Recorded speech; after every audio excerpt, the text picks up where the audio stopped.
ঝুড়িতে দেখছি প্রচুর তালশাঁস রয়েছে। তো মুখে তো এমনি আমরা খেয়েই থাকি, তবে আমার মেয়ে তালশাঁসের স্মুদি খেতে খুব ভালোবাসে।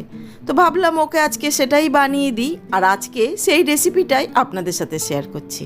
সেই জন্য প্রথমেই তালশাঁস নিয়ে একটা নাইফের সাহায্যে পিল করে নিচ্ছি। এটা হাত দিয়েও করা যায়। দিয়ে জলের মধ্যে ভালো করে ধুয়ে নিচ্ছি।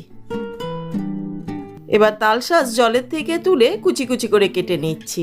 খেয়াল রাখবেন তালশাঁসের মধ্যে কিন্তু অনেকটাই জল থাকে, সেই জলটা খুব মিষ্টি হয়। আপনারা চাইলে সেটা এমনি খেয়ে নিতে পারেন অথবা স্মুদিতেও ব্যবহার করে দিতে পারেন।